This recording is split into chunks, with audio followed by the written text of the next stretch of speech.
All right, let's demonstrate the backtracking algorithms. I'm going to hit start.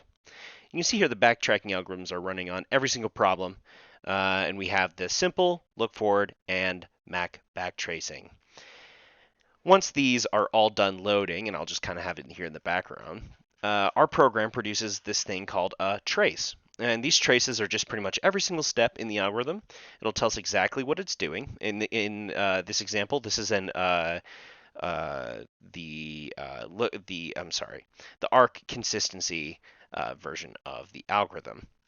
As it goes along, it'll select candidates for the next move. No selected. That's when it selects, based on our heuristics algorithm, the next cell to edit. You can see here it's selected 3, 8. That is 1, 2, 3, and 8 all the way at the bottom.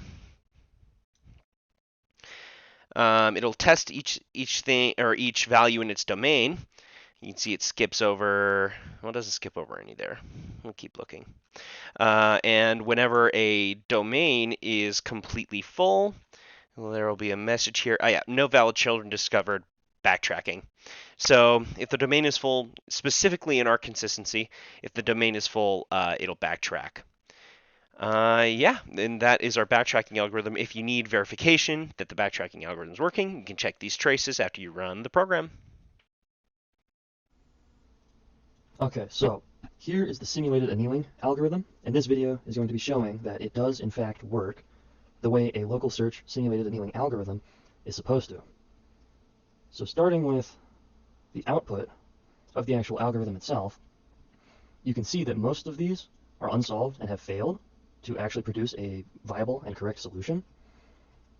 But you can also see the initial score and the final score of every single one of these puzzles that is run through the algorithm. And as you can see, the scores improve, sometimes drastically.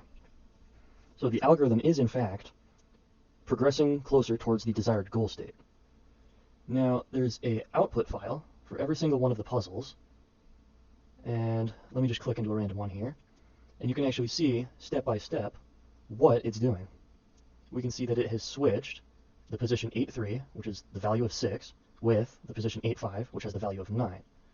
So 8-3 is this 6 right here, and 8-5 is this 9 right here.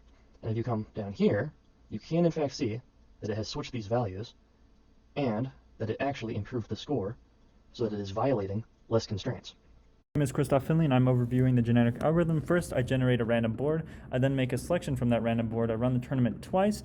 Those are my crossover parents, which I perform crossover to create new crossover children. I then mutate them, I evaluate them, and eventually I replace those two with the worst two population members of my population. I've set a couple key debugging spots I want to show you to make sure my program's working. First, I want to show you the selection. Here you can see that I've selected 11% of my population, 0 to 10.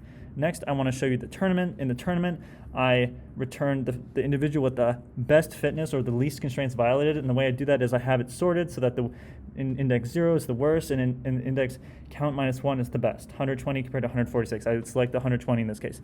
Next, I run the tournament twice, and then I perform crossover and then mutation. And the way I'm going to prove that to you is over here in output.